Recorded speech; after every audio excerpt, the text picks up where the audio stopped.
Bonjour Babacar Diop.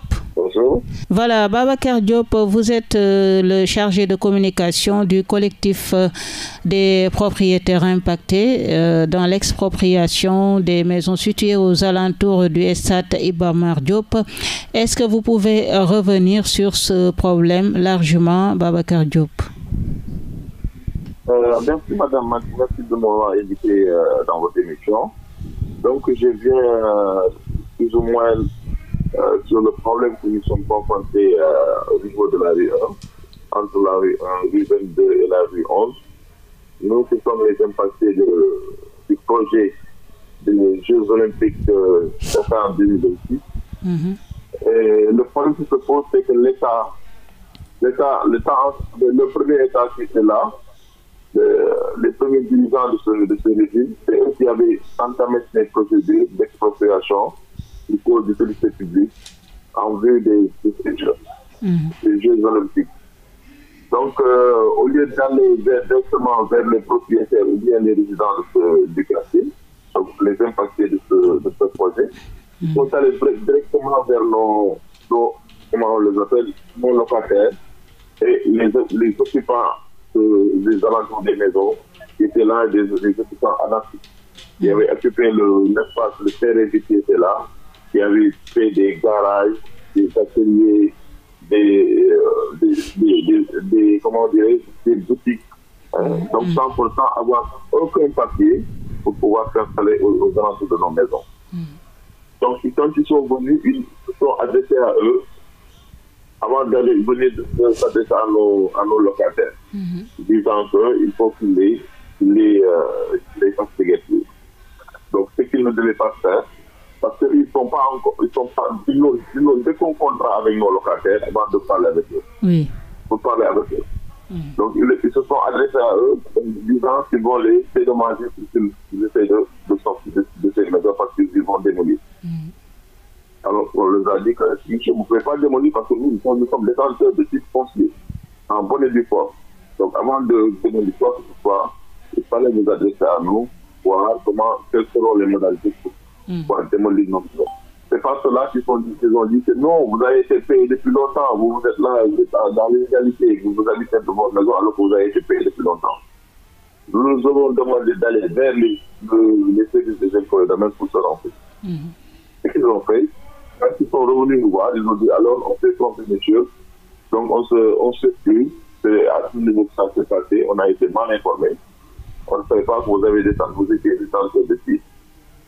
C'est en ce moment qu'on a fait des copies, on les a fait copies de nos titres et nos droits réels.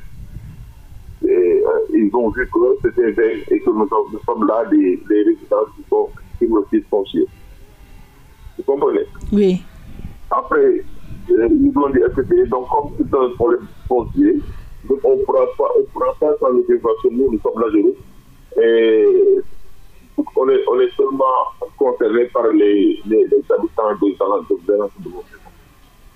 Ils les ont appelés un à un en les rétribuant, en les dédommageant pour les demander de quitter les lieux.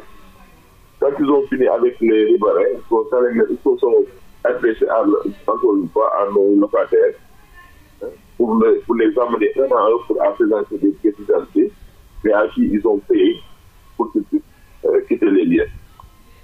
Ils nous ont dit que vous, comme c'est des affaires qui concernent des titres fonciers, c'est le gouverneur qui va vous appeler pour régler le problème avec vous. Et cela a démarré, je vous dis, depuis 2020. Ils ne nous ont rien dit que vous allez voir, c'est le gouverneur qui va vous appeler, vous attendez, il va vous appeler pour discuter avec vous. On a entendu, pendant tout ce temps, on entendait sur le récit, ils viennent de parler avec eux. On n'a eu aucun contact. Jusqu'en mai, c'est jusqu'en mai seulement, au mois de mai, ils nous ont appelés pour nous dire monsieur, vous devez vous présenter des jugements directs pour ceux qui sont décédés et ceux qui sont vivants, amener des extraits de naissance. En ce moment, vous pouvez parler avec le gouverneur. Donc vous allez dit, écoutez, vous le dites depuis longtemps, depuis 4 ans qu'on attend. Oui. Depuis 4 ans, vous n'avez pas dit un seul mot par rapport au papier qu'on devait produire. C'est à ce moment que vous dites que maintenant, il vous reste 6 mois, vous allez les gars d'ici le mois de décembre. On a dit non, ça ne doit pas se passer comme ça. Et le gouverneur nous a dit, alors venez nous voir. C'est en ce moment que le gouverneur nous a demandé de venir nous voir. Quand on est allé le voir, c'est en ce moment, lui, même en ce même moment qu'il a su que nous n'avons pas été informés pour pouvoir déposer quelques dossiers que ce soit. Lui-même, il était très énervé par rapport au travail de l'AJUL et du cabinet avocat à qui ils avaient demandé de faire le travail-là. Alors eux, ils étaient là en train d'entrer, de sortir, de faire des maîtrises, de payer des locataires, et je sais pas, des occupants comme ça du quartier. Il nous a dit alors, donc je vous donne le temps d'aller chercher vos papiers pour ceux qui sont décédés, vos parents héritiers qui sont décédés. Vous allez chercher des papiers au niveau du tribunal de Dakar, ou bien dans les régions, selon par exemple, les parents qui habitent les régions. Et vous savez, en ce moment-là, il y avait d'abord le problème des élections qui était là. Après les élections, il y avait des grèves au niveau des mairies, au niveau aussi du tribunal. Il y avait aussi, on était confronté au problème de l'ordre judiciaire. On ne pouvait ni avoir de certificat ni avoir d'extrait de naissance pour pouvoir avoir un jugement dirigé. Ce qui nous a traîné depuis les 6 mois qu'on est en train de se décarcasser tous les jours. Chaque famille se décarcasse tous les jours pour avoir ces documents-là. On nous a dit, monsieur, ce qu'on voudrait nous, c'est que vous nous appeliez, pour nous dire ce qu'on veut faire pour vous aider à avancer ces documents le plus rapidement possible.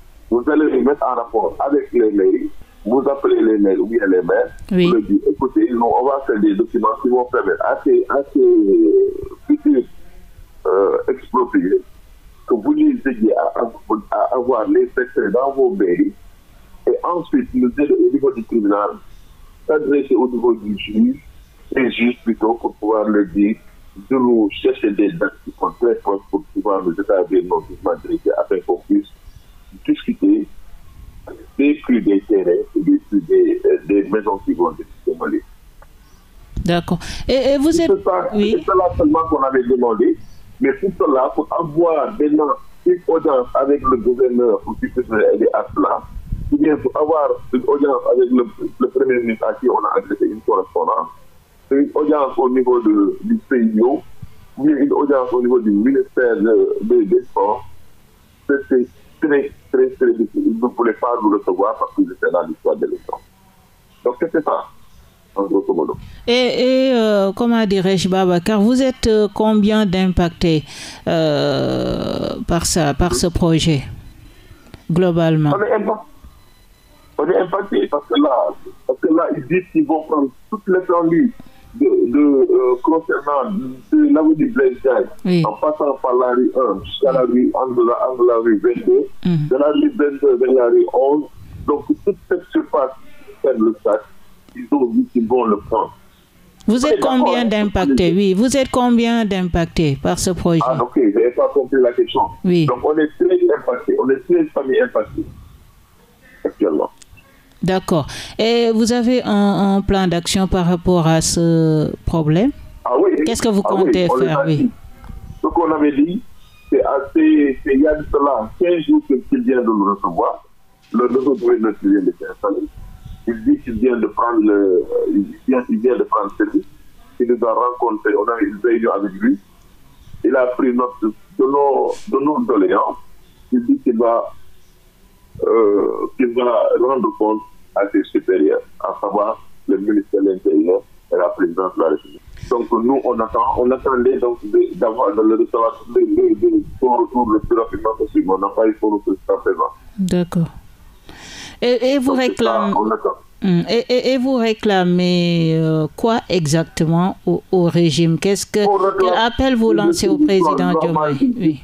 Par rapport à quand il doit prendre nos terrains, ou bien nos terres, qu'il nous paye sur le prix du marché actuel. Oui. Parce que quand on est allé nous voir la première fois, la première rencontre qu'on a eue avec l'administration, la première administration, là, ils nous ont proposé 100 000 francs le mètre carré. Et vous vous rendez compte, nous sommes à Dakar, nous sommes à la Médina, à côté de la RTS, la rue de la RTS. Je ne ferai pas de publicité, mais si vous allez vers les cités qui près du Mbao, ils sont à plus de 170 000 francs le mètre carré. Oui. Nous, au lieu de nous payer minimum, minimum c'est à 1 million qu'on devrait pouvoir les faire ce terrain-là. Sans compter maintenant nos défenses, nos bâtiments. Ils n'ont pas fait d'expertise réelle de nos bâtiments, ils sont des vieux bâtiments qui sont là, alors que c'est eux qui sont à l'origine de cela. Parce qu'il y avait un décret d'expropriation qui était là pour demander aux gens de ne pas construire, de ne pas changer l'état des lieux, parce que l'État va le prendre. Et depuis lors, on ne pouvait pas ni construire, ni le vendre, ni pouvoir modifier nos maisons. Depuis ces années, on attend que l'État vienne nous dire, écoutez, on va les prendre à ce prix, bon, comme ça, on va vous donner tel date, vous allez quitter, on va prendre cette sorte, parce qu'on en a besoin. On n'est pas comme des jeux. Mais non, il faut que ça se passe dans les règles. Parce que nous, on ne peut pas maintenant donner. Nous, on vend la maison, par exemple, à 150 000 ou 200 000 francs le mètre carré. Demain, vous voulez le même terrain à la Médina, on va vous vendre ça à 1 million ou 1 million 200 le mètre carré à la Médina, parce que vous avez quelque chose. Pourquoi l'État donc voudrait nous exproprier en nous donnant des villes plus? Voilà. Nous sommes des gens respectables. Ces maisons-là datent de plus de 100 ans, de plus de 200 ans. Il y a nos parents qui sont là, qui ont plus de 100 ans dans ces maisons-là. On les a acquis à plus de 100 ans. Tous nos parents sont là, sont nés là, ils ont passé le vie, ils sont partis. Et nous, les héritiers, on voudrait nous prendre nos terres sur de villes prix. On n'est pas d'accord, on ne sera pas d'accord sur ça. On leur demande que nous nous donnions un terrain où on peut se déplacer, qu'ils nous octroient des terrains d'abord, qu'ils nous relogent au moins minimum pendant 12 mois, le temps de construire ces terrains qui vont nous accueillir. Voilà. En nous payant un bon prix. Parce que là, si vous dites maintenant de prendre le terrain qui doit coûter à 1 million, 1 million 200, que je vais prendre ça à 100 000, c'est une insulte. Merci Babacar. On n'en a fait pas pour monsieur le gouverneur. Merci Babacar Diop d'avoir répondu à nos questions. Je rappelle que vous êtes le chargé de communication du collectif de ces impactés. Merci.